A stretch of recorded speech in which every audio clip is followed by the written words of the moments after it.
Taylor. And I'm Amber. And this is Waking Up the Witch. We're your neighborhood witches. Each week, we talk about all things witchy and connect with other humans in a storytelling format about navigating life on this floating rock. We're two curious ladies trying to understand the human experience. But while we do that, we think it's important to honor the people that lived here before us and honor the cultures and traditions that we're being inspired by. This podcast is about waking up the witch, which means we are learning and growing every day. That being said, we are always open to feedback on how we can do better. The views and opinions of our guests don't necessarily reflect the views and opinions of Waking Up the Witch. Now, let's go, ghouls.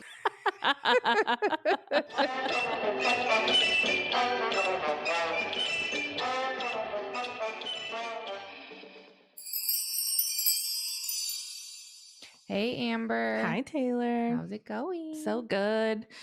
We just wanted to do a little intro here for this episode you're about to hear.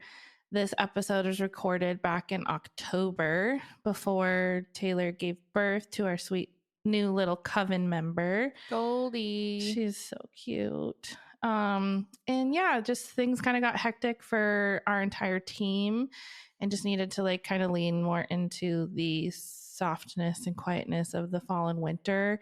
And we are currently gearing up for season 3 right now. But this episode is very special to me personally. It's my mom's witchy friend from when I was a child. So her and I, it was just me. Taylor was like, can't do it today. So that was actually really special to be able to interview her and talk with her and just have like this connection as an adult with her and get a lot of insight to my childhood. So it's a really important episode for me. It was a huge blessing to interview her and to share this moment with her. And we still wanted to get it out to you, even though it's several months out of the way. But she just has such good insight. And like, she's, I think in her 70s. So she's lived a fucking life and has wisdom for us all. So it's a really beautiful episode. And we just wanted to let you know, in case you were confused if anything was brought up, because Taylor's not pregnant anymore. And I'm pretty sure we talk a little bit about that. So yeah, this is an older episode, but we just want you to enjoy it. Enjoy. Bye. You don't have to say bye. It's at the beginning of an episode. Bye. Or you can. Enjoy. Okay, cool. So let's go ahead and start by closing our eyes and taking in 3 deep breaths, breathing in and exhaling through the mouth. Another deep breath in and release. One more big breath in and release. I'd like to invite in our guides and our higher selves, any ancestors that wish to be with us for another incredible conversation here on this podcast. Please wrap us in love and protection, holding our hearts, allowing us to feel safe and vulnerable, allowing emotions to flow freely, helping us just to feel more connected and grounded in today. Thank you, thank you, thank you.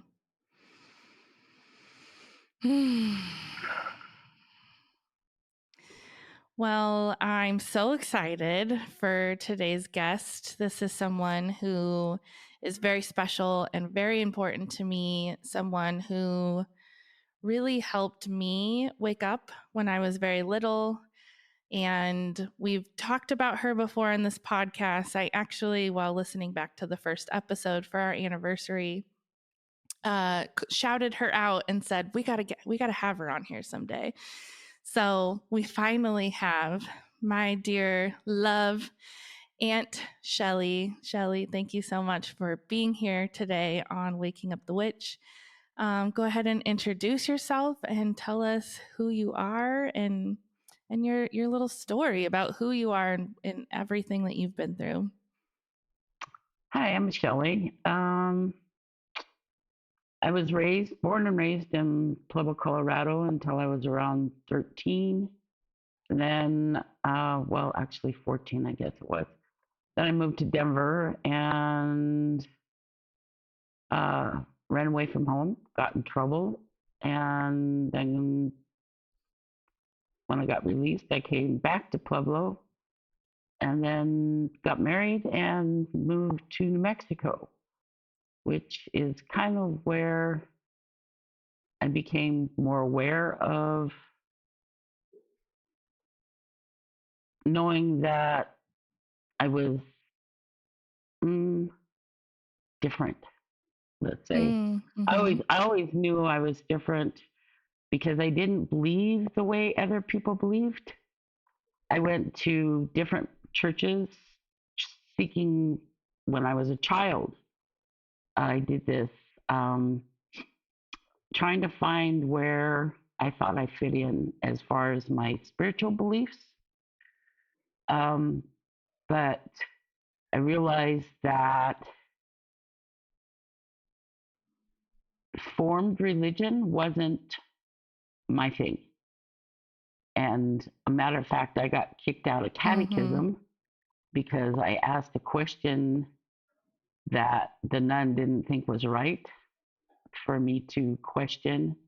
Mm. Um, I don't remember what the question is now. It's been a while. I had a few sleeps since then, but The fact that you were questioning anything, I'm sure, set off alarms. yeah, yeah. And so I got kicked out of catechism and not allowed to come back. But so then I ended up at a church called Divine Science, which was a little more open, a little more progressive. Um, they believed that God, if, or whatever name we choose, for me, it's now divine source, Mm-hmm. was that through divine source or God, we are a part of everything. And that Yes. really resonated with me because I always knew, even from a child, that one of the greatest things we have is our connection to earth and our Mm. connection to other living things. And that our greatest gift is love, Mm. unconditional love. I love that. And for me, I could never understand, excuse me, I could never understand why people couldn't get that. You know, Yeah. why why we can't understand that love is our connecting source. Mm. And I used to cry about it when I was a kid because it was like, in so many ways, and I'm not going to say that my mom didn't love me or my dad didn't love me, but I didn't feel that love. There was That always kind of love. yeah, there was always a Mm-hmm. condition with it. And Mm-hmm. finding out through my life that people didn't understand unconditional love was really hard. Definitely. And then there was a part of me that thought, through human experience or whatever, that sex was part of unconditional love. And it is.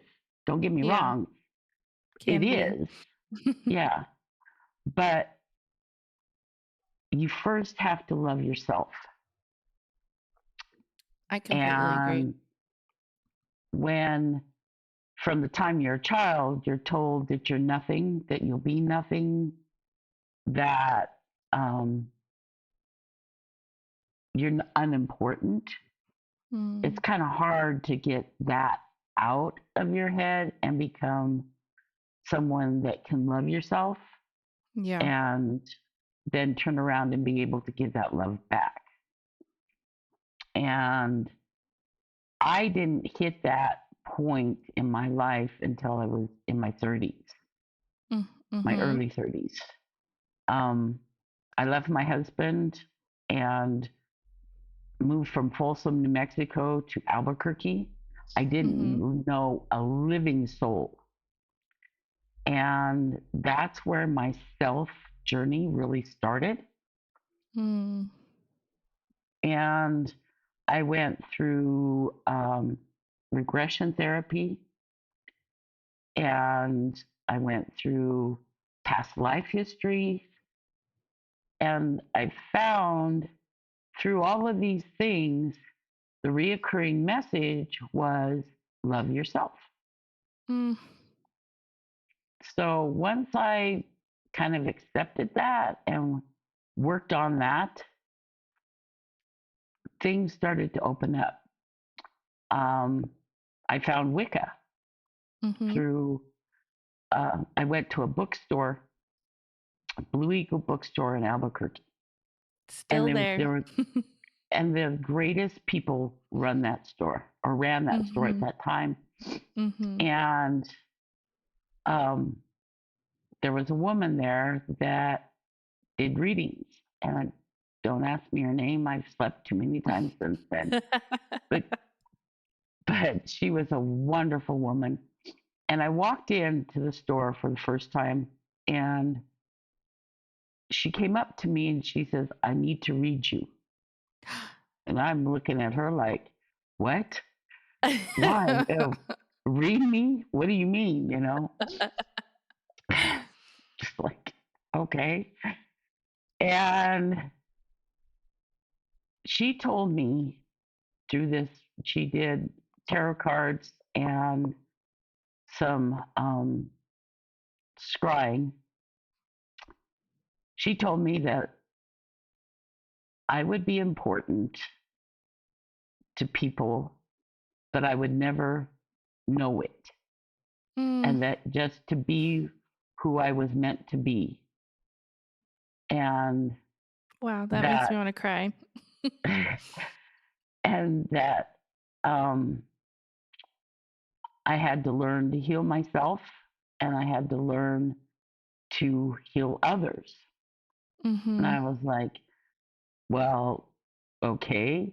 First, I'm like 31 years old. I am not going back to school to become a doctor. So, how Oh, else do you yes. heal people? Yes. So, in going to Wicca, this Wicca class that they offered through Blue Eagle, I met some very interesting people. And along that line, I came to meet a woman by the name of Kitty Aspinall. And uh, through another friend, and she was doing a sweat lodge. Mm. Now, I had never known anything about sweat lodges. I didn't know what to expect, but I honored the process. Wow. And that's another thing that I found out along the way is that I may not believe like you believe. I may not know how you believe completely, but if I honor who you are as a person, and then I honor how you believe because that's part of who you are. So, did my first sweat lodge with her, and my eyes were blown wide open. Mm. Uh, and we didn't do any kind of drugs or anything like that. There was no drugs involved. It was just merely the sweat lodge. Wow.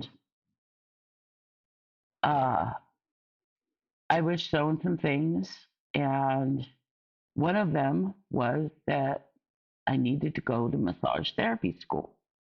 Mm. And with my past, um, which for me was I had been a prostitute, uh, and I'm also a very touchy feely person anyway. Mm-hmm. So going to massage therapy school was like, okay. And then it registered to me, this is how you heal people. Mm. Massage Yeah. therapy is a healing form. Yes. Whether we recognize it or not, it is. And especially if you remember that your body remembers everything that's ever Mm. happened to it. And we think just because as we grow up, those things go away, just because they're not in our mind, they go away. It's not Nope. true. Nope. Our body holds it. Mm-hmm. And once you start going, I mean, if you go down the route of getting massages once a month, you start releasing those things. And it's very Yep. healing. And for me, it was really healing because I was unaware that my body trauma that happened to me as a child and a young adult were still locked Mm-hmm. in place. And when you're getting massages every day for 6 months, you can't help but heal, you know? And Yeah. one of those healings, um, I was literally, my body went into a V shape and I screamed, but nothing came out. Wow. And it had to do with my throat chakra. And it was because I had been strangled several times and Mm. almost killed because of that. But when I finally released that, not only did I release the energy that had been locked in those traumas, I also released my voice Wow. where I could speak my truth. Mm. And that for me was one of the most beautiful and scary moments that I ever experienced. Yeah, absolutely. So, if you don't want to deal with issues, don't get massages. But if you're open to releasing your history, go get massages. You know, Yes. Well, it's and amazing what's trapped in our bodies and things that we don't even realize anymore, and how it affects us and how it manifests into greater illnesses and blockages. And there's so many different modalities that can help you in releasing that energy. And being touched physically is so powerful. I can only imagine how that just can crack you open in that way. oh And how yeah, scary it it is it to deal with those traumas, because you, especially something like being choked, you tried to probably put that out of your mind and be like, nope, disassociating, that shit didn't happen to me. And then being faced with that again and having to release that, but it giving you this great power of, I know who the fuck I am now. yeah, oh yeah, most definitely, yeah, and energy work like you do Reiki. I do Reiki or did do Reiki. Um, Mm-hmm. those are all very powerful healing properties. And I think anytime we can take the opportunity to heal any aspect of ourselves, we should take it. Yes, And for some absolutely. people, that's as simple as walking in the woods or standing under a hot shower. People don't realize the the power of water, the power of wind, the power of earth. And those are Yep. all very, very important to healing and to also reconnecting to who Yes. we really are. And I think that sadly, for a lot of people, they have forgotten who they are and how they're connected. I mean, when a child doesn't know where their food comes from, that it's a living being that gives its life to give us. And I don't care if it's a cow or grass, it's all living beings. Living. Yep. Yeah. And it all has a life force. And, giving thanks every time we eat a meal, whether, it's just a silent thank you in your head.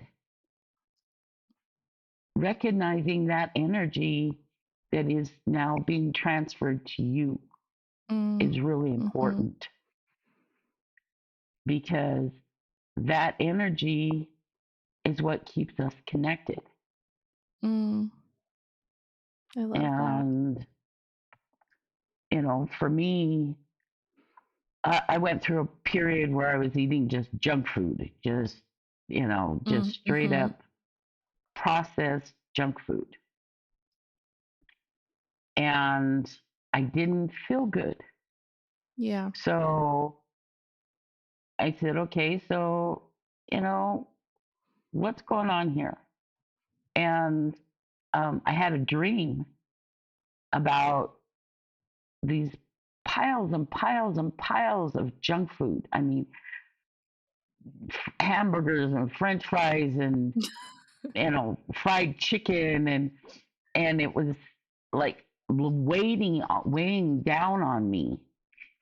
And over in the distance, I saw this field of vegetables and cattle and pigs and different nuts. I mean, just natural stuff. And I remember in my dream, I pushed the processed food off of me, and it was like I was weighted down, and it was like everything it took me to get over to the good stuff. And once I did, I was lifted up. So I said, okay. So the next morning I got up and I said, okay, no more junk food. Yes. Wow. Powerful.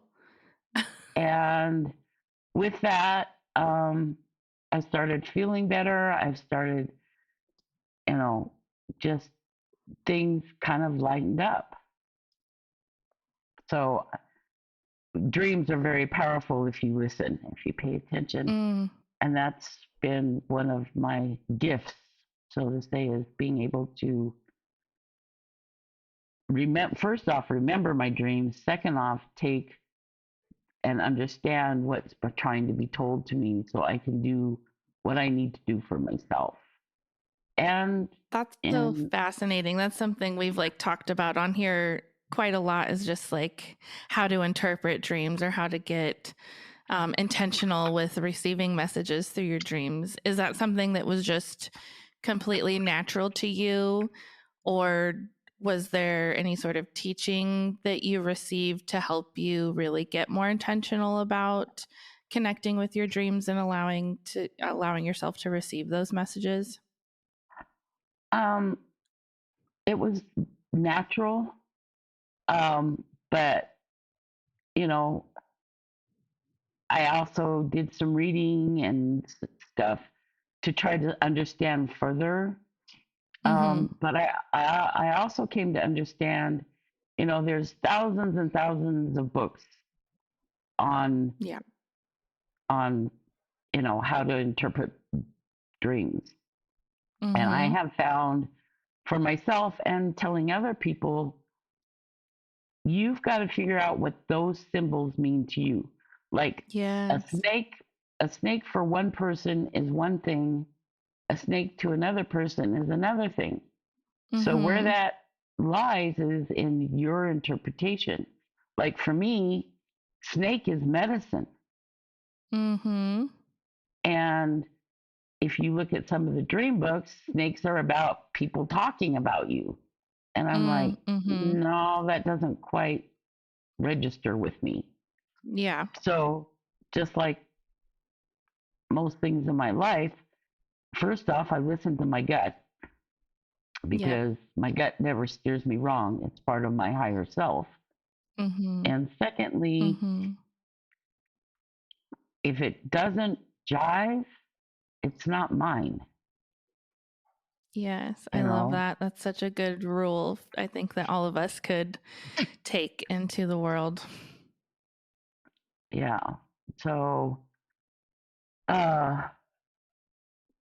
yeah, I just, I listen to my dreams. Even to this day, I listen to my dreams. I love that. I've been battling since 2011 with health issues. Well, actually, since 2007. My thyroid totally stopped in 2007. I fell on the ice and landed face first, and it stopped my thyroid. And within 24 hours, I looked like a Java. I looked like a Java the Hutt. My eyes were bugging out. My face swelled up. Wow. And sorry about that. And I went to the doctors, and that's okay. They told me it was allergies. And I said, yeah. They said it was allergies. And I said, no. And knowing my family history, thyroid problems are in my family. And so I said, no, it's my thyroid. And they were like, no. So it took 6 months for them to actually say, yes, it's your thyroid. But in that process, I had like hundreds and hundreds of tests run on me, brain tests, and heart tests, you name it, because I went from 180 pounds to 260 pounds in a matter of 6 months. Wow. And, yeah. And yeah, definitely hormonal thyroid issues. Yeah. And I was allergies. Losing my hair. Yeah. I was losing my hair, and my eyes were like bugged out, and I knew innately inside myself that it was my thyroid. But getting doctors to hear me was crazy. Frustrating. Yeah. It's interesting too, because the thyroid's over your throat, and you were sharing earlier about healing throat chakra. So not a coincidence by any means. No, even if, I did that when I was 30, and when I fell in 2011, I was what, 50? I'm going to be 62. Anyhow, so yeah, the trauma that happened to my throat, even though I released it all, it still had a hold. Yeah. Well, you're But just like healing. I always kind of envision it, especially deep traumatic healing. It's like an onion. There's so many layers to that trauma. And when it goes unhealed, so many more traumas continue to, pile on. And so every opportunity to heal, you're just peeling back another layer, Like there's some trauma of mine that like comes up all the time, and I've done so much work. I've done talk therapy, I've done lots of energetic work around it, self-healing.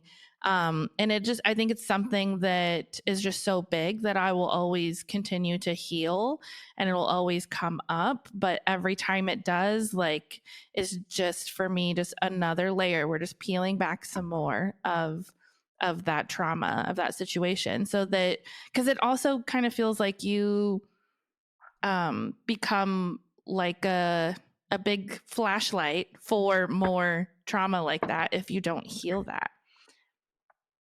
oh yeah, most definitely. And you can think you've got it healed, and like you said, it'll pop back up, and you go, okay, so Mm-hmm. this aspect of it, I didn't quite get healed. Yeah. And, yeah, there's certain aspects I'm sure that I will, like you, probably be dealing with until the day I draw my last breath. And that's Yeah. okay Yeah, because exactly. that's part of our process as human beings, Yeah. And part of but our contract with this life. right, yeah, definitely. So I would love to kind of go back to like life after the sweat lodge and going through massage therapy and like connecting more with a community that kind of gave you space to feel accepted and something to believe in.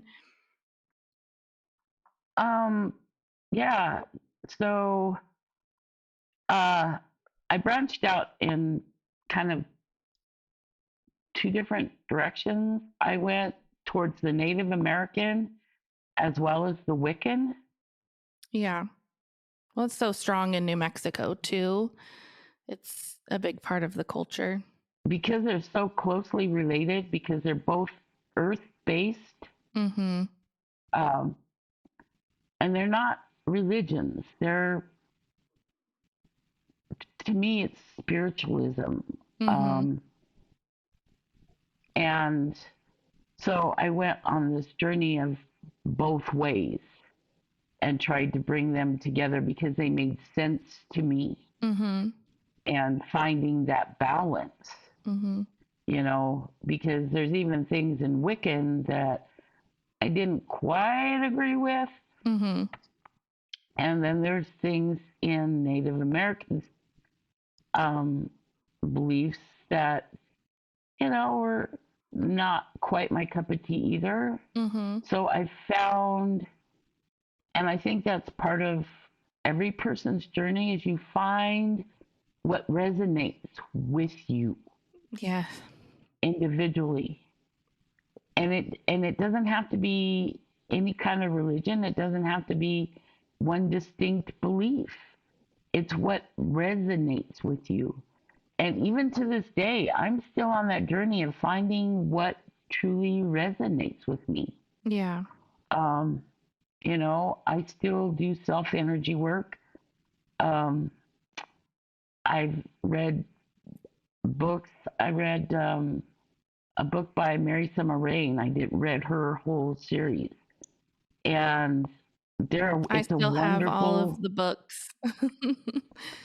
Yeah, me I too. think you had They're a I great think book. you'd given I think you'd given mom like a bunch, and then I still have our copy of Mountains, Meadows, and Moonbeams that I believe it was gifted from you or your mom, I can't remember.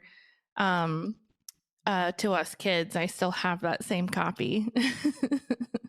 Oh, great! Yeah, Yeah. yeah. Actually, yeah, it was gifted from my mom. Mm-hmm. Um, so yeah, and then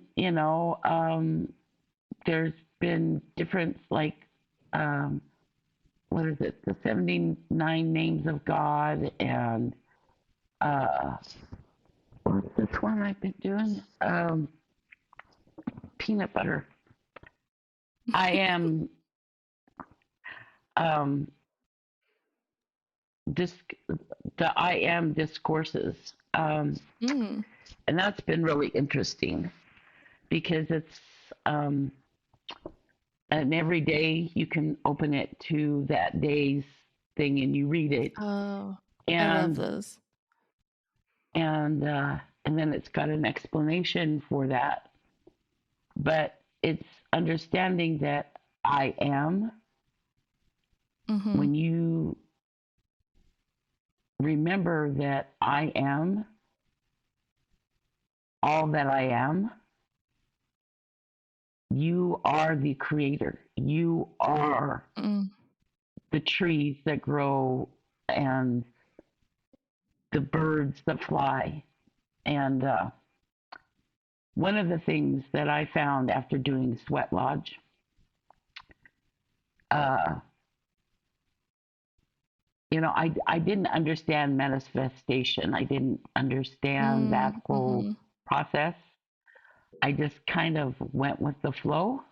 That's all I've ever kind of done, is go with the flow. And somebody asked me one time, how do you do it? And I said, I just believe that we're taken care of. The birds don't question where their meal's coming from. They just know. And yeah, they may not be 100% productive every day, but that's okay. None of us are. And when everybody was doing the whole COVID thing and they stocking up on everything, I didn't. Excuse me. I didn't. I knew that when I went to the grocery store, I was going to get what I needed. Now, it didn't mean that I was going to get what I wanted. Sometimes you want that chocolate bar or something, and they were out. But that means I didn't need it. But what I needed was provided. I didn't worry. Everybody was stocking up on toilet paper, and I was like, okay. Might be wiping with paper towels tonight. Well, God gave us hands long before he gave us toilet paper. You can wash your hand. That's soap and water. If it gets down to that, then you just wash your hand. Exactly. And in a lot of countries, that's what they do. So, it's just, that's why in some countries they only eat with their right hand and not their left hand, because their left hand is used, so, I never thought about it. And, everybody's getting all hyped up about COVID being a thing again. And it's like, I'm not worried about it. We'll be okay. Yeah. And the more you feed the fear, the more you create. And I'm a firm believer in that. I am if too. you stand in fear, that's what you're going to get. The things that you fear. 100%. I wonder if there's so many of these ideals and ways of thinking that feel so natural to me. And I'm sure a lot of it is natural. But I also feel like when you came into my life, I always describe it as like the time my mom was a witch, which we all know here. She's very much not anymore, like far from it. Yeah. But, that time in my life, like at least for me, I was just of the age where I could understand enough to not necessarily be influenced, but like for me to be like, oh, that makes so much sense to me. But still young enough where I couldn't fully participate in everything. Like I do have memory of being at your house and I mean, this is a side note. I'm just having this flashback now of like the greatest Halloween parties ever and all the fun, like put your hands in goo and peeling back the, what's it called? The grapes to make eyeballs. Like I just had that flashback happen right now. But anyways, I have memories of like, you know, you and mom doing full moon rituals and like you were just so free and going camping with you and just like we're naked in the water and this is how we're supposed to be, and that just feeling so innately true inside of me. And so I mean, I thank you so much because I feel like you gave like obviously we're supposed to be in each other's lives, but you gave me so much understanding of what it is to be connected to the earth and to not take from the earth. And if you're going to take, like you give, it's a balance, and all of these things that just have constantly my whole life resonated with me. And I feel like it's a gift that you had given me. And it's interesting too to see, you know, no shade to anyone in your belief systems at all, but you know, my mom being very Catholic now, and or again, I guess I'm not sure, and all of her kids, we all are witchy adjacent, and you know, part of it I think is like we had exposure to know that that was even a possibility, that it's not just like go to church every Sunday and eat the blood of Christ or the body of Christ. I mean, you know, we had exposure to things that were different that a lot of people didn't growing up, which I'm really grateful for. But yeah, I feel like it is a big truth of mine. All of these things, they just resonate so deeply through my body. And I wonder sometimes, like, is this something that I would discover eventually or find, or was this something like I was just blessed with open-minded people at the ripe age of 9 or so to be able to really have permission to have these thoughts and these feelings, you know? Well, I think, you know, we all come into it when we're supposed to. You know, Mm-hmm.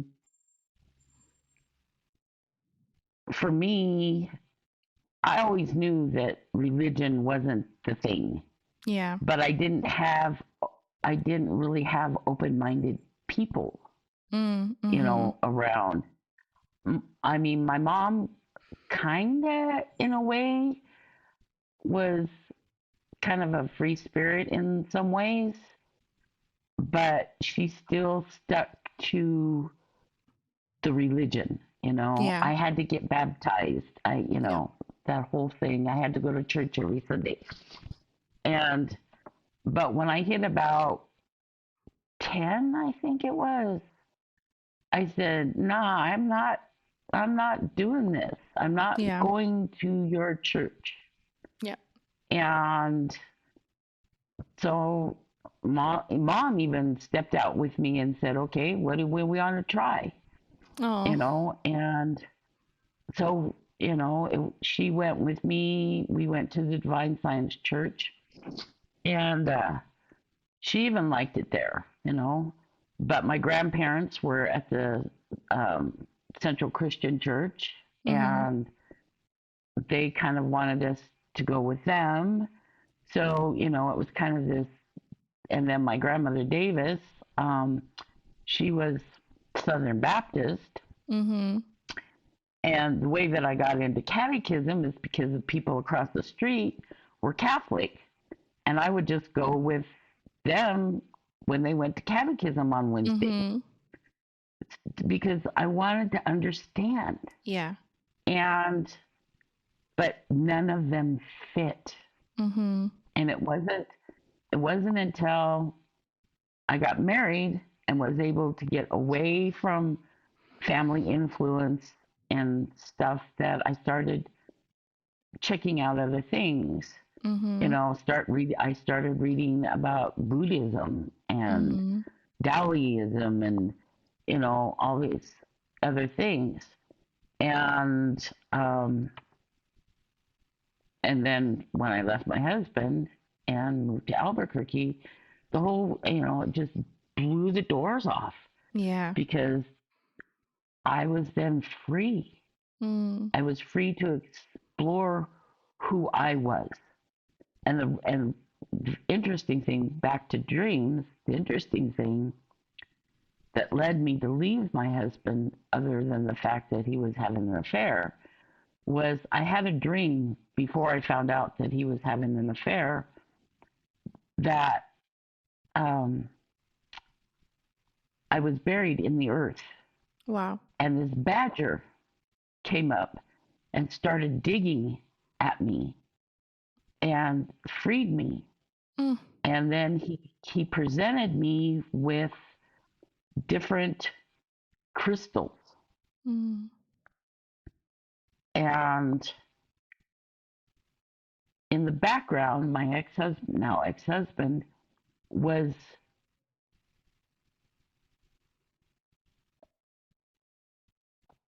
how do I say this? He was approaching me with a shovel, Wow. like he was going to put me back in the ground. And I was like, nah, no, So no, no, no, loud. no. Yeah. Such a loud warning. And so I gathered up the crystals, I thanked the badger, and I ran. Mm. And I had met this woman in Roy, New Mexico. I had stopped to get gas one time, and she read cards and stuff, and I called her because we had talked several times, because I had told her about my dreams, and I kind of thought I understood the dream, but I wasn't sure. So I called her and I said, I had this dream, and I told her, and she said, get out. Wow. And I said, what do you mean get out? And she says, he's killing you slowly. Ooh, If you chills. stay, you will die. And she didn't mean necessarily physically. Yeah. But she meant spiritually, and my soul, my person who made me would die. Mm-hmm. And I was like, uh-oh, wow. I'm out. So, and then a few weeks later, I had met this man. His name was Burrell. And he came into the bar where I was working, and I told him about the dream. And he also told me, you need to get out. And he said, there's something else you need to know. And I said, what's that? And he said, your husband is having an affair. Wow. Did he intuit that, or was he actually aware of that in the real space?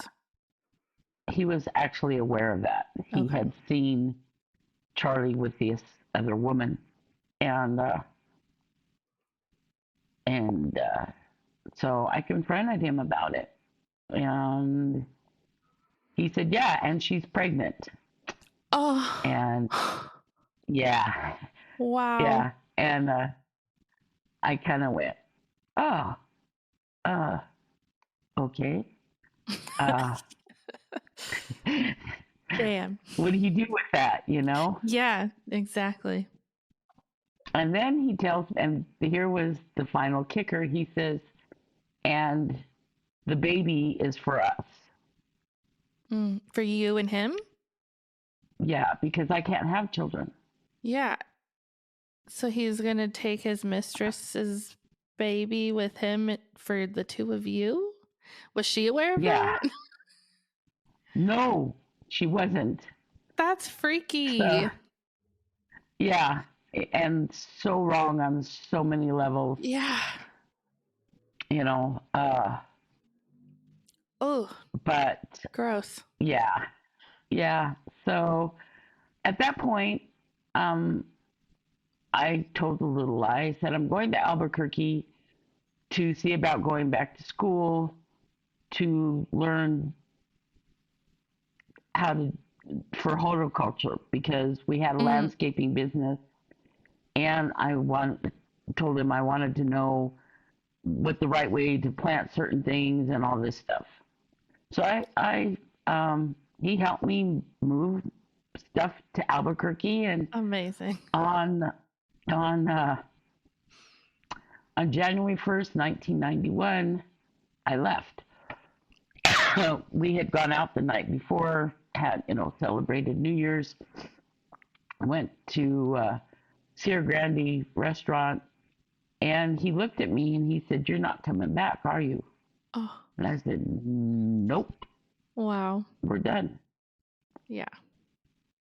And it's interesting because we got married in 83, and from 83 to 91, he had never really acknowledged me as his wife. Wow. And it wasn't until I left that I never got a rose from him, not even for Valentine's Day.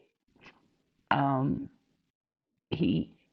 wasn't on the house, and in my belief system, when you commit to someone, you become a part of that person's life, and you recognize them as your equal, your partner. Yeah. And he didn't. And so, it in some ways pushed further that little voice in my head that said I was unimportant. Oh, yeah. And yeah, so, words, I would much rather be beaten than to have somebody continually degrade me, because the words stick harder. They last longer. And through Wicca, you come to understand that the power behind words. That's why if you do any kind of magic, if you speak it, it's more powerful than just thinking it or writing it down. And so when you've had, 30 years of being degraded, it tends to stick. And even to this day, I'm going to be 62 years old this month. And even still, I fight that little voice. Not all the time, not like I used to, but every now and then it'll pop up. And I have to remind myself, first off, I love me. Yes. Regardless if anybody else loves me, I love me. And secondly, I'm worthy of love, and I'm worthy of being who I am on all levels. Being a woman, being an artist, being a healer,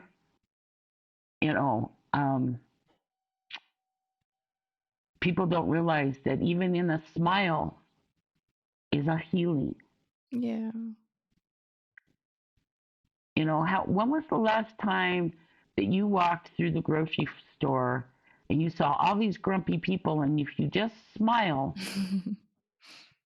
just smile at them for 1 second, that little spark that's them acknowledges you and acknowledges themselves, and they'll smile. So true. And that little instant, you gave them something that they needed, which is acknowledgement. I see you. I know you. I love you. So powerful. you know, and people don't understand that. A simple smile It goes back instead of to a that connection, how we are all connected and we're connected through love. That's why that is so effective and so powerful. right, We all are right. cut from the same cloth and we are of the divine source energy. It is us and we are it. And all of us are together. Oh, most definitely. But Mm-hmm. when I go to the grocery store, I consciously, I may be having the worst headache day in my life, but I go into the grocery store and tell myself, for this moment, I am present in love, and I give those smiles. And somebody can be ragging on me, and I don't care. I smile because in that moment, that's what's needed. I'm not adding to the negative. I refuse to add to the negative. You know, it's like my mom, God love her. There's this checkout lady at the grocery store, and my mom will avoid her just, and it was because the woman treated her badly one day. And I told mom, I said, Mom, maybe she's just having a bad day. I don't care. I'm not getting back in her line ever again. You know, one of these days it's going to be only her and she's going to have no choice. Well, that's already happened. Yes.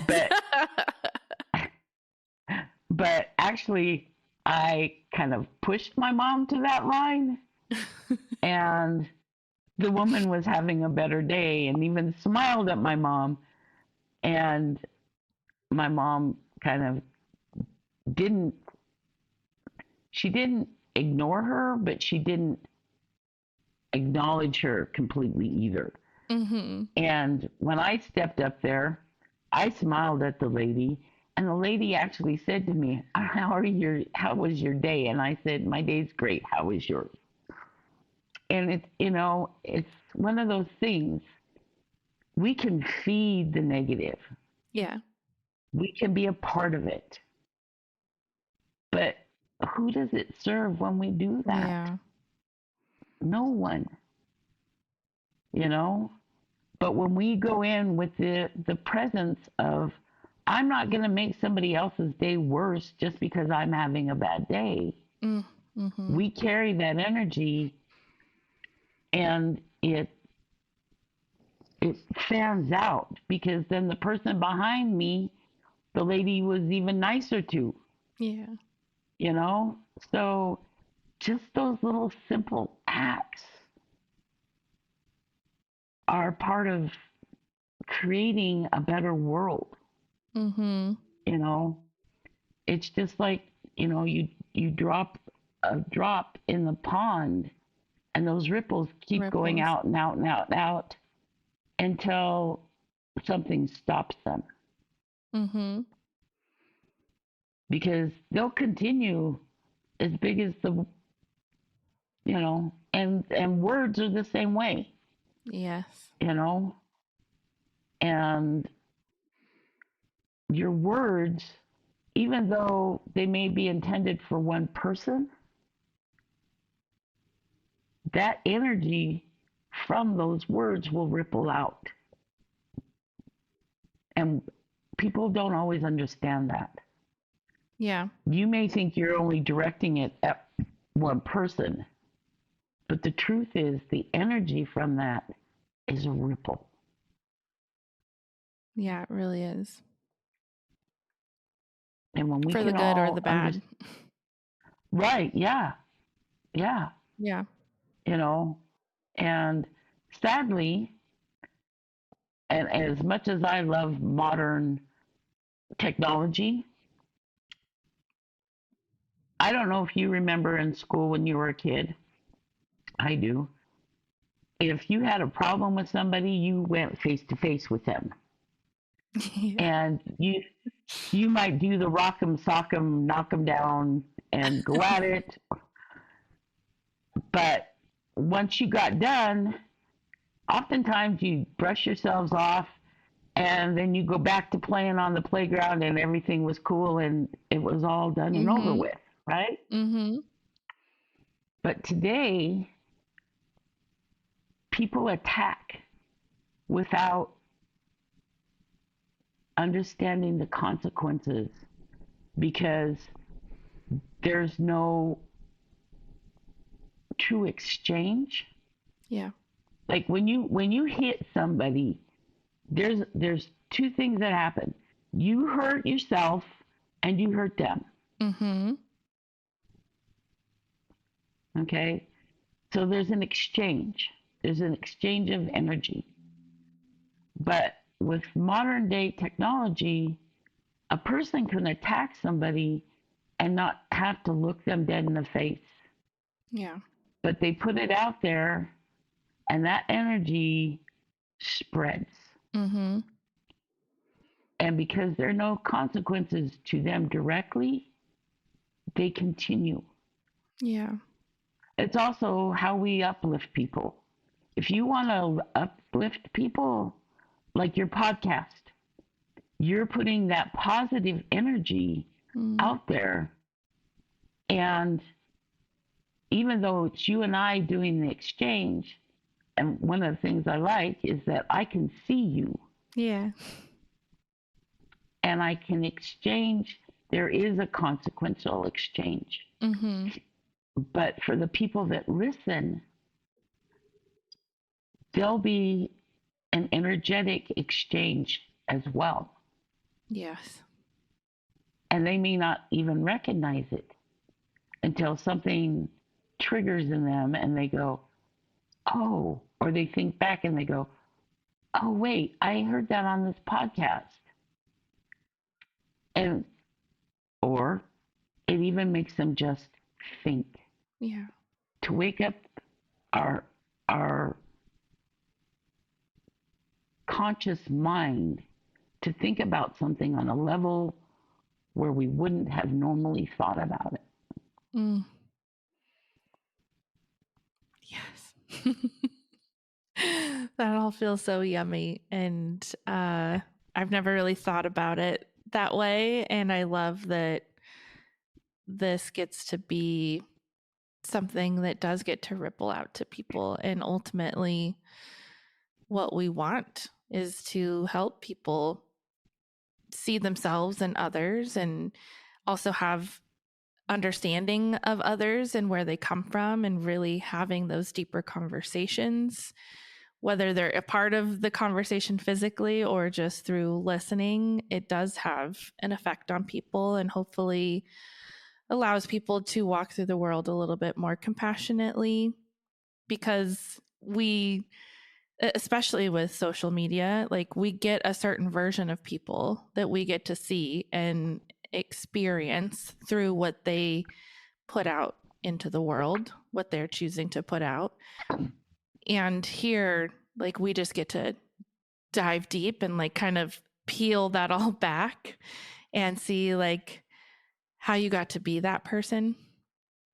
And I feel like we as people don't get an opportunity regularly anymore, especially to share that part of our soul and share our story and where we've been and how we got here and all of the hurts and the happies that have created that ripple in ourselves. But then people in the world feel so much more isolated and alone sometimes because we don't always get representation of who we are or the experiences we've had, because a lot of these things too are scary to talk about or to express. So being able to be a listener and even a receiver and a host of the podcast, to be able to see myself and the people we get to talk to is a huge blessing, because it's like I don't feel so alone. My traumas don't feel as scary because I know that like we are humans and we both have experienced turmoil. We both have experienced joy. you know, there's so much, like, we just get to relate to each other and be real with each other. And the fact that that gets to ripple out into the world and create, hopefully, positive change, I couldn't ask for anything more. Yeah. I mean, I could go full in depth about, like I was molested at 2.5 and molested again at 5 and then raped at, 15 and became a prostitute and ended up locked up. And yeah, it's all part of my journey. Yeah. But and somebody asked me not too long ago, if you could go back and change anything, would you? And I said, no, because then I wouldn't get to be who I am today. Yeah. And I like who I am today. Yeah.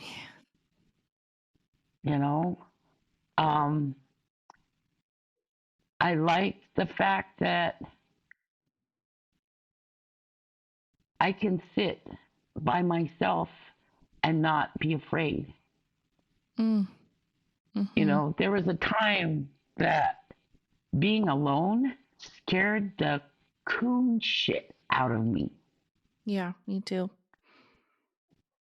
And I've been alone now since 2007. And I'm okay with that. Do I miss companionship? Sure.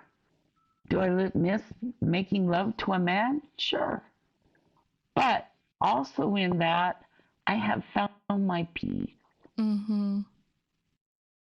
My true peace, because I've had that time, and part of it was spent out on the road when I was a pilot car driver.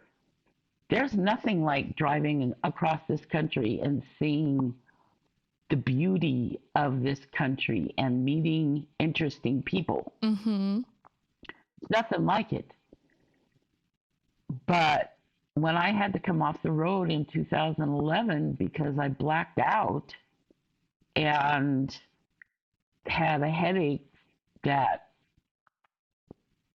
never leaves, and the universe told me, it's time, you need to sit and be quiet. Mm-hmm.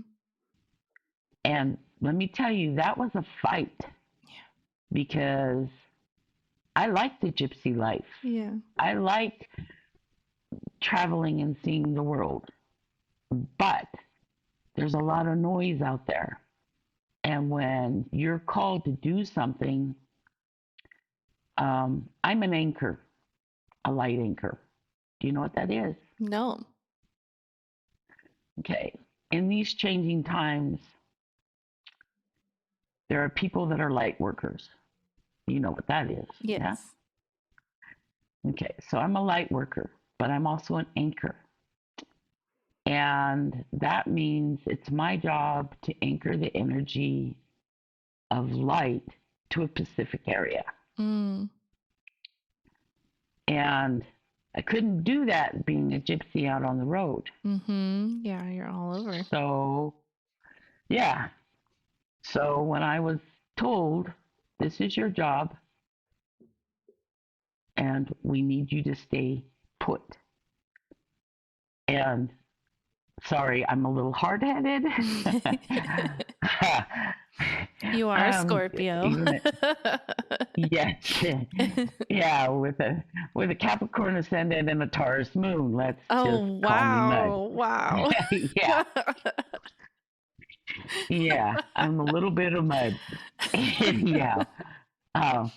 Yeah, I dig in and don't let go very easy. Anyhow, yeah, the powers that be, divine source came to me and told me, you're an anchor. I need you here. Wow. I need you to keep the light that you hold here. And I was like, back in Pueblo. Yeah. Why? Yeah. Yeah, you need a lot of light in Pueblo, though. Yikes. Yeah. Well, um, yeah. Yeah. We'll leave it at that. Yeah. Um, but it was also an interesting, I still had healing to do with my family. Yeah. And that was, that's been kind of a hard road to hoe. Mm-hmm. Because, um, resentment, Yeah. um, lack of feeling unimportant, uh, and I know everybody loves in a different way, and they express love in a different way. And coming to understand how my mom and my brother express love has been a learning experience for me. Mm.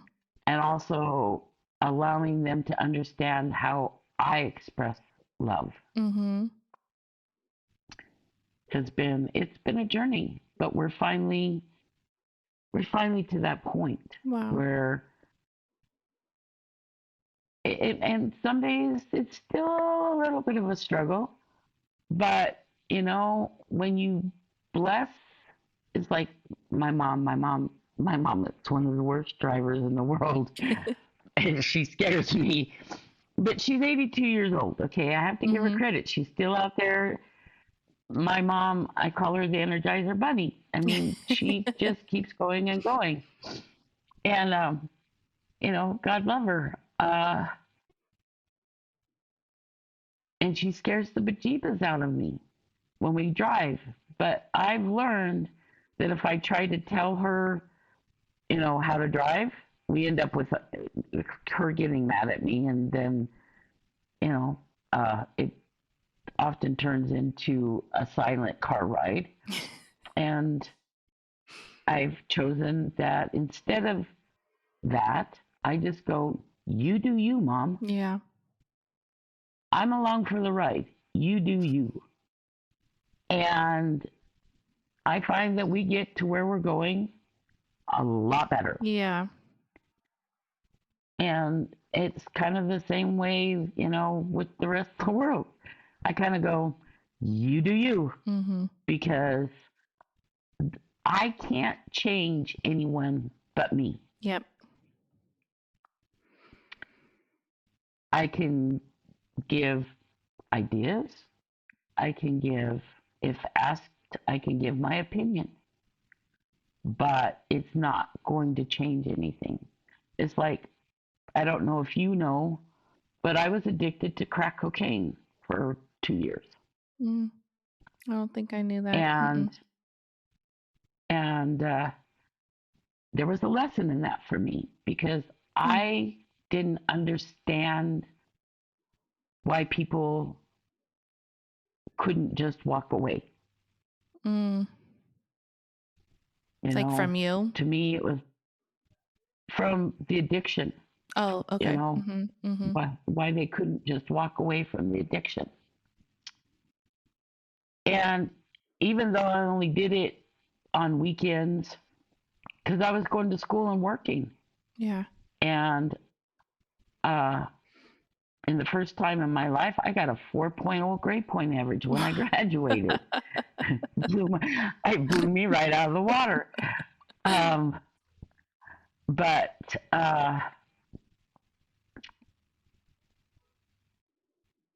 when I made the decision to quit, I quit and did pretty good for about 6 months and then fell off. And that's when the understanding came to me about addiction.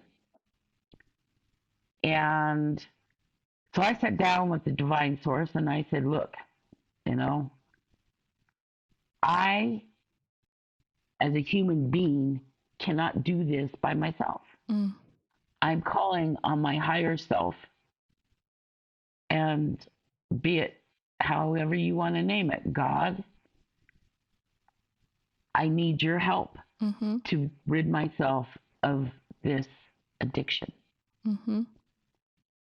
And cried. I mean, Amber, I bawled because I knew that the only way to be rid of this was to totally surrender, to give over, and just let divine source cleanse me of what I have addicted myself to. Next day I woke up, I didn't have a craving one. I have been clean for 15 years with no craving. And you know, we all have spirit guides, and we all have, you know, that part of us that, whether we recognize it or not, that God part of us, that when you reach for it, when you are, it doesn't have to be addiction. If you are in your lowest low and you're sitting on the floor and you're bawling your eyes out, you ask your higher self, step in, help me with this. And we may not always get the answer that we think we want, but it's the answer that we need. Absolutely. And once we recognize that, we may think we want more money or a better job, but that may not be what is needed for our betterment as a human being.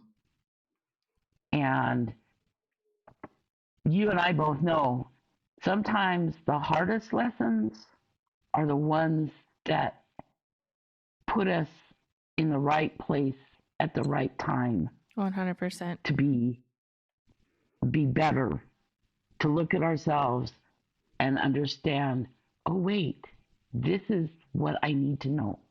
This is going to get me to the next step. The universe has a way of removing things from our paths, people, situations, and it may not be what you would hope, but it certainly does put you on the path of your soul's purpose and where you need to be. Absolutely. Oh yeah, most definitely. And out of all those people that I was friends with during the time when I was doing Wicca, Kitty is still one of my best friends. We talk almost at least once a week. Wow. And then a person by the name of Angela, we talk at least once every 2 weeks. But people that I thought that I had a greater connection to, they're totally out of my life now. And out of all of these people, and then there was people that were kind of there but weren't there. Out of all these people, when I told them that I had done drugs, Kitty and Angela were the only ones that didn't judge me at that point. Wow. They didn't turn their backs on me. They didn't, condemn me. They didn't, tell me, go, what the fuck were you thinking about? Yeah. They just accepted that this was something that I had never, you knew me. Yeah. I didn't do drugs. Yeah. I might have smoked a joint once in a while, maybe. Yeah. But I didn't. I remember smelling some pot back in the day. Yeah. Pot's welcome here. Yeah. But it wasn't something that I did. I didn't drink very often. for lack of better words, I tend to be a little bit of a control freak. Okay, let's just be clear about that. Still am. I have to be in control of my life. But I've also learned that letting go is very productive as well. Yeah. Yeah. But yeah, learning that, and it gave me the perspective to understand other people's challenges. Yes. And so it gave me compassion. And sometimes you have to step out of your comfort in order to understand. There's that saying, if you could walk a mile in my shoes, Yep. you'd run. Yep. Yeah. Because everybody's life is different and everybody's challenges are different. But the one thing that we all have in common is we want to be seen. Yes. So true.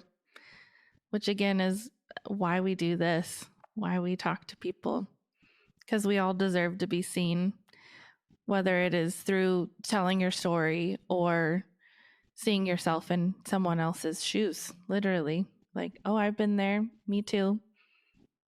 I'm not alone. Right. Yeah. And if giving people the permission to see themselves through other people, Exactly. it's like, I think one of the podcasts I listened to was Gigi. Yes. She's amazing. Yeah. Yeah. Obsessed with her. She's amazing. Yeah, she's amazing. Also a Scorpio. Like she's, yeah.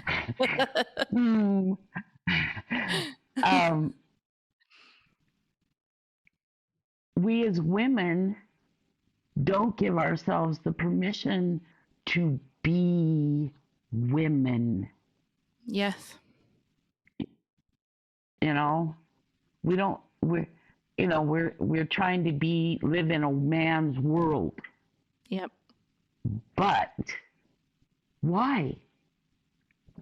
Did you realize that back in history that women used to control the weapons? They used to control. Oh yeah, no. In Scotland, the men had to go to the women and say, "I want my sword because so and so said bad things about me," and the women go, "No." Let's talk about this. Yeah. Amazing. Yeah. So, and through Native American tribes, the women, it wasn't until the Europeans came and started making it about men. The women ran the tribes. The men yes, there were chieftains, but they were basically figureheads. But women were the ones that said, no, we're doing it this way. They kept the peace. And men respected it because we are the life givers. We are the creators. We are the creators. Yep, exactly. Right. And and it's about the balance too. You got to have that balance. It can't just be, that hard-headed first reaction, let's go murder people because they hurt my feelings. You need a woman to help you kind of balance that out and help you really think things through to get to the conclusion of maybe this isn't the best option for the situation. Right. Or the feminine energy, at least. Right. And so, and I say this, what's going on in our country today, with them outlawing abortion, I believe that every woman has the right to say what happens to her body. Yes. But if you look at it, it's a way of men controlling the scenario. Mm-hmm. And it's not all men. It's Yeah. not all men. Yeah. But, and somewhere along the line, as women or people that identify as women, need to step up to the plate and go, excuse me, we need you to see us, we need you to hear us, and you need to understand us. You don't have that right to take that from us. Yes. In any way, shape, or form. Completely agree. Yeah. Naps. So. We're trying.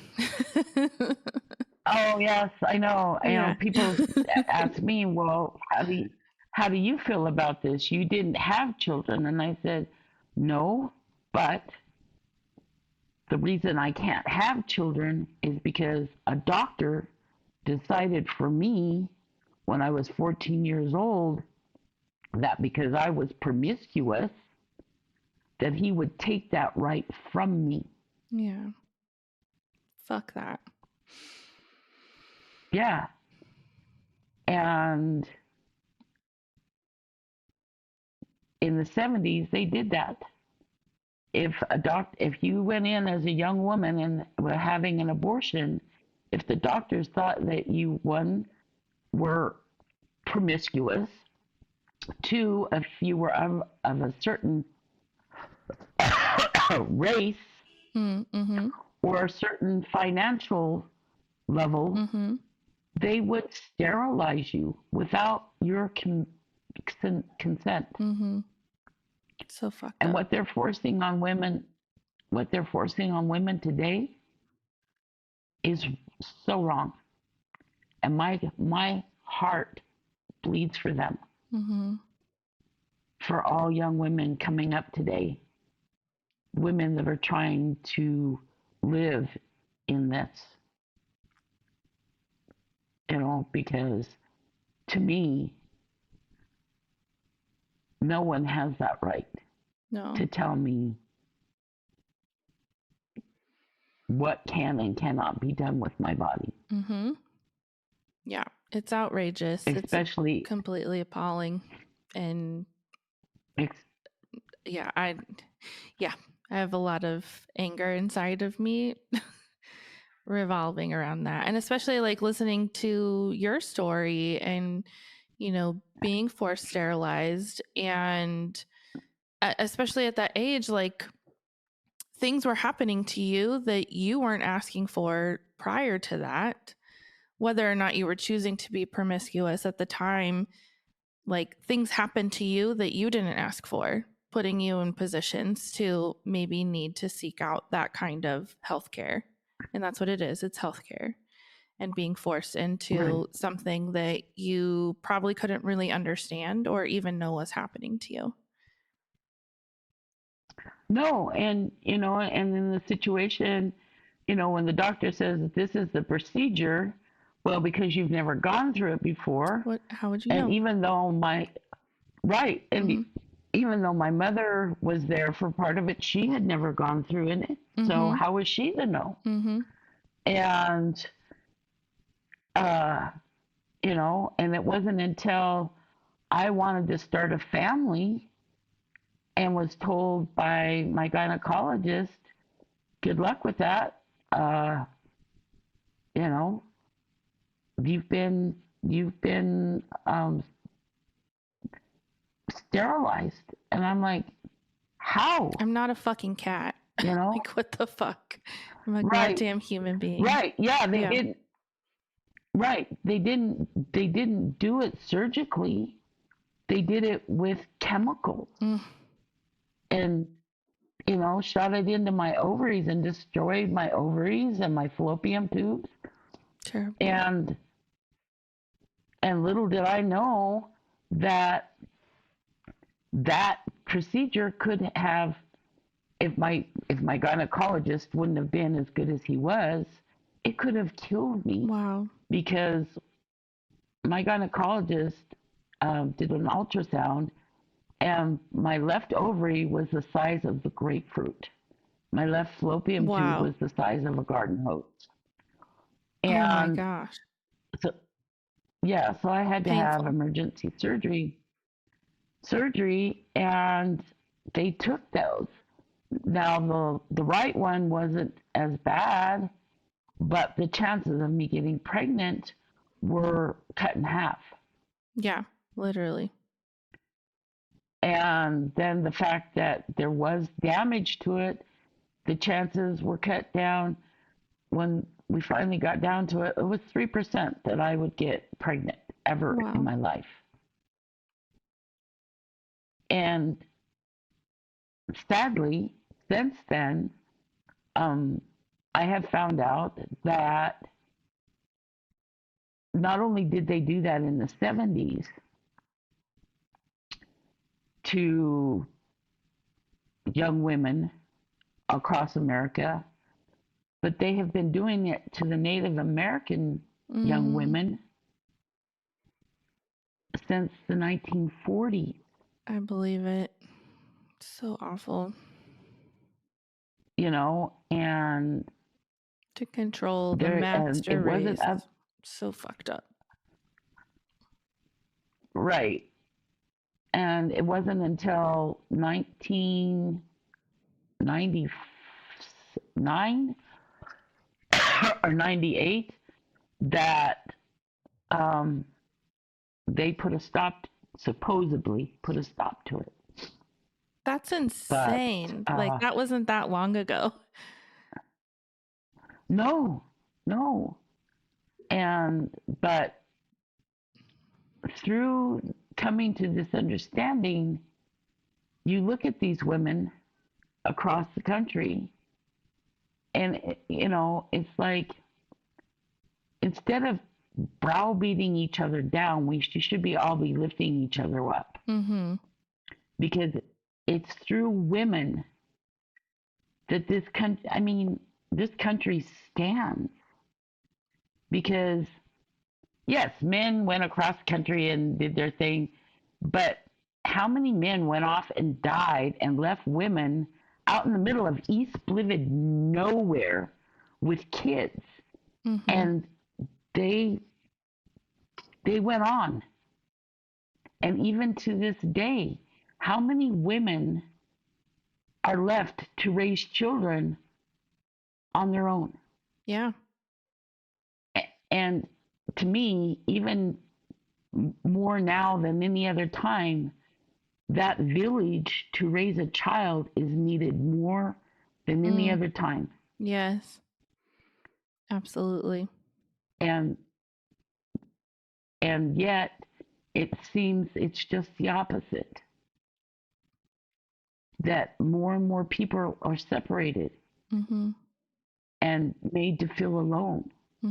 So things like your podcast help people to come together and go, you know what? Maybe I can help this woman down the street that's trying to raise her 2 little kids. You know, even if it's just, hey, if you need somebody to watch your kids for 5 minutes or 10 minutes or an hour, well, you need to go to the grocery store, I'm here. Yeah. Or you drop off a gallon of milk. Yeah. Anything we can do to uplift and help each other. And I know, you know, and I'm going to say this, oftentimes it's the people that have the least that give the most. It's so true. And have you ever wondered why? Have you ever asked yourself why that is? Because they know what it's like. Well, not only that, but because they're coming from a place of love. I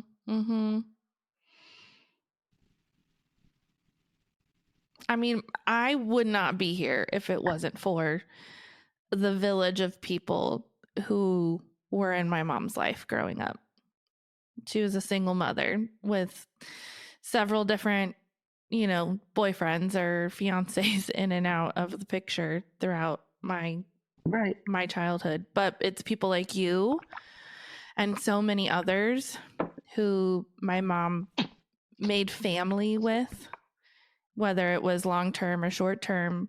Like, us kids didn't have a whole lot to worry about, though I know now and knew sometimes because I was the oldest, but knew that there was struggle, but we were taken care of always, which is probably also why I always know I'll always be provided for, because I'm here today and everything is always just worked out when you need it to.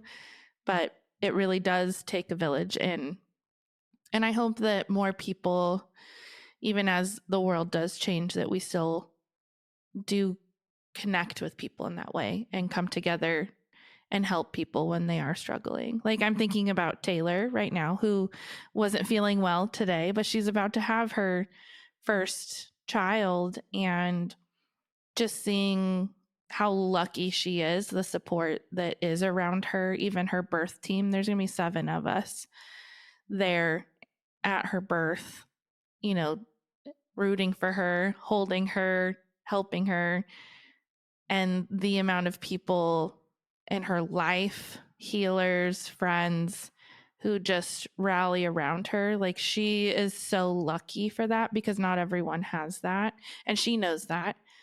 And that is very inspiring for us to hear here today, to think about how can we help others? How can we lift people up? Because it is those small things, like, here's some milk, that make a huge difference in people's lives when they just need some milk, or anything, any hand reaching out, holding them for just a moment. It'll change the world if we do that more. You're so spot on. So beautiful. With that being said, I feel like that kind of brings us into the final questions of the podcast. I think it's a good way to kind of round that out. And I mean, I feel like we can just keep talking and talking, and maybe we'll have to if this thing takes a while to upload afterwards. But yeah, I feel like there's just so much to be said. I love who you are today and who you have been in my life. And I'm grateful for you being someone who was there to hold me. And I hope that like, you are a part of my soul family, and I am a child of yours in so many ways. And I hope that you feel that. And, like the reader who told you you're going to be so important to people and you may never know, like, you are so important to me and a big important piece of my upbringing and my understanding of the world and energy and the earth and spirit. And so I just want to share that with you and hold you and love you and let you know that I am a daughter of yours. You do have children in the world, even though that was the physical aspect of that was robbed from you. I know I'm not the only one who you made a difference in their life and helped parent them. So thank you for that. And I love you. So at the end of our podcast, we always like to ask our guests 2 questions. And the first one is, what is something that you do for self-care today that is very important to you, that is just like, I have to do this for myself no matter what?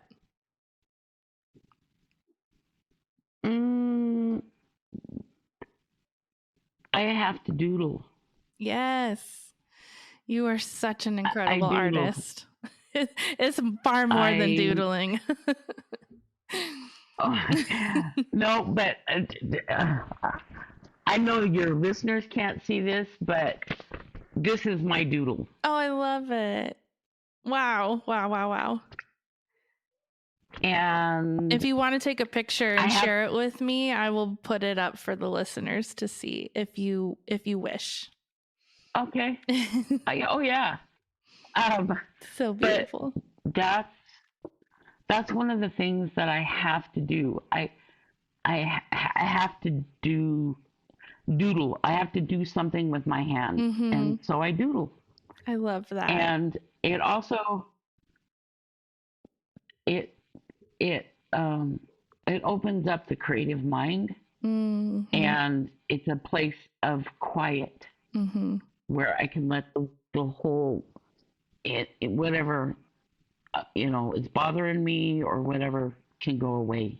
Yeah, it's very healing. And yeah, A and way to insight release. comes from that as well. Oh, yeah. Yeah. Lots of messages, I'm sure. Our other question is, if you could tell your younger self, and that could be little 2-year-old you or you yesterday, one thing today, what would you tell her? Hold on to the bar. It's going to be a hell of a ride.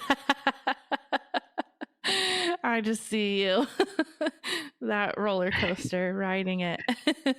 And it's not over yet. So much magic ahead still. Yeah. And if a person I went and saw a psychic in New Orleans, and she told me I was going to live to be 104. So I've still got, oh my gosh, I got a while yet. I see that for you for sure. Awesome. Well, we like to do a card pull here at the end for ourselves, but also for the collective. I'm not sure if you still play with decks, if you have one nearby, if you would want to do a reading. If not, I have my eye on one here too that I'm happy to pull from. I think I'll let you do it. Okay, that sounds great. Just a second. So there's this deck called the Sacred Medicine Oracle that I think you would love. It's by Asha Frost. And I feel like this whole episode has been medicine. And so it just feels like a really good deck to pull from today. So I'm just going to shuffle here for a moment. And while I do that, Shelly, if you wouldn't mind just like closing your eyes and taking some breaths and sending energy to the deck for us today. What message do we all need to hear?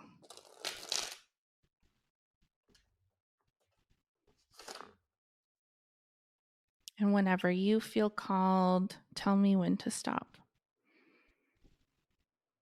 No. Ooh, I felt that. There's 2 in here. Ooh, whew. Okay, our first card is the birch tree, which represents humility. Okay. And the second card is Thunderbird Vision, which represents trailblazer. Oh, wonderful. It's very beautiful. I can send you the pictures too. And I'm just going to read from the book here what she has to say about these cards for us. So the first card is the birch tree. Birch invites you to reach your crown up to the cosmos, one with creation, steady and rooted. Birch bark is layered with meaning, the white base filled with marks that look like scratches, yet we have used its medicine to build canoes. One could call birch imperfect, yet we all see is beauty and strength. Its medicine reminds us to take up the space we divinely deserve, despite all our perceived imperfections. Just like the flowers bloom into their fullest expression, the moss that spreads its greenish hue along the forest floor, and the stars that shimmer for thousands of years, you too are asked to see this same power in your presence. Are there places in your life where you make yourself small or insignificant?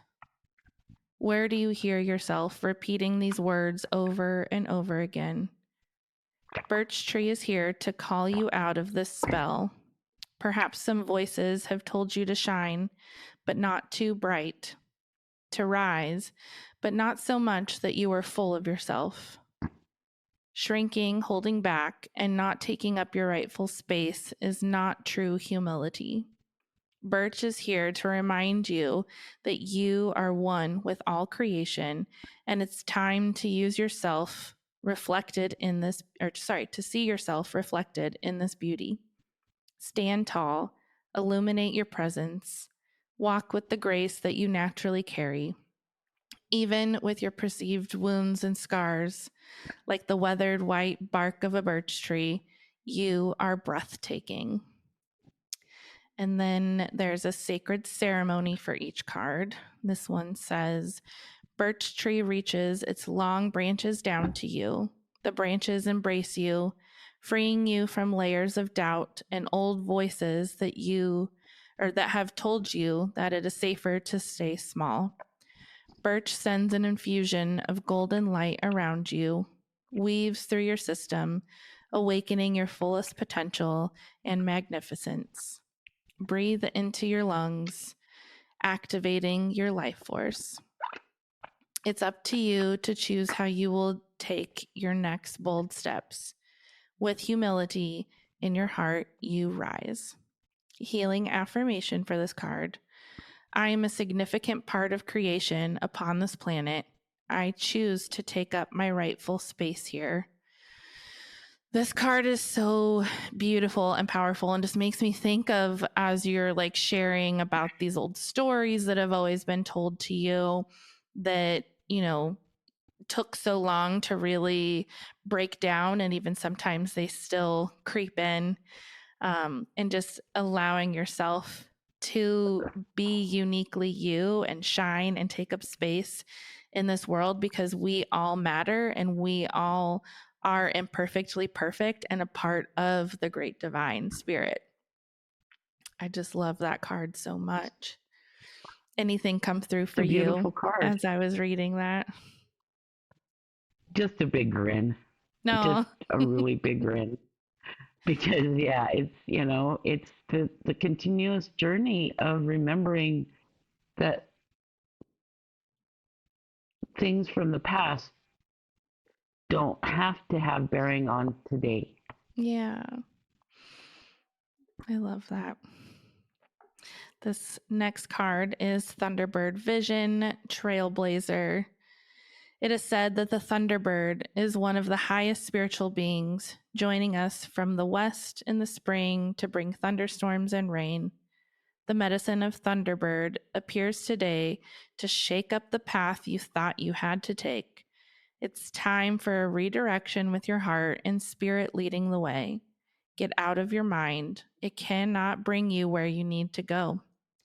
Thunderbird is asking you to drop down into the ancient wisdom of your body and soul's knowing. You are here to create a new way, to be a trailblazer, and your ancestors are cheering you on. Evaluate the ways you have been conditioned to follow the status quo. Look at the ways that the system at play have influenced your thinking and ways of being. Thunderbird soars before you with power and vision, helping you to drop your attachment to going along with the crowd as a follower and chart your own course. You are a unique being, and a new way is being birthed through you. The thunder being is calling you into courage as you rise into this calling. Others are waiting and watching for this trail to emerge. Like Thunderbird, you leave stardust behind you, dropping bursts of inspiration for others to follow. Sacred ceremony. Great Thunderbird comes into your space with a bang of light and force. You see lightning and hear thunder booming. The space around you lights up, and a star is planted in your belly, heart, and between your eyes. You receive deep knowledge about your mission here as a trailblazer and all that needs to happen as you step into your fullest power. They move thunder through your system, shaking up the old and infusing you with confidence. Listen to the call. Your vision is strong. Healing affirmation. I am here to blaze a new way forward. I claim my role as a trailblazer with pride. Ooh, that also just has me thinking about like growing up in religion and like I feel like especially for you and your generation, it's just doing what you were always taught and your parents were doing what they were always taught and just continuing that. And like my generation and the generations after me are really starting to expand and shake out of that. And not just with church, but the ways of the world, the ways we think. Things are changing. Things are being birthed and open. New possibilities are available to us. New ways of thinking. So much. So much is changing. Yeah, that's a powerful card for the time, and just feeling like so inspired again, like going back to the role that you play in my life and the different way of thinking and seeing and believing that you have gifted me with that has stayed with me my whole life. I just feel like there's more of that to come, around spirituality, around the government, around the way we are seen in the world. Sometimes we have to go through hardships first to get there, but that we all have the gift and the ability within ourselves to be more open-minded and do things differently and break those generational beliefs and systems that our ancestors were raised with. We don't have to do that anymore. It's a new world. No, we don't. Yeah, no, we don't. One thing I would like to give to you,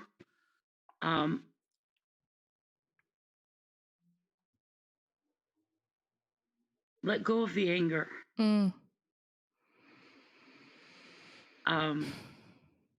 Anger doesn't hurt anyone but you. Yes.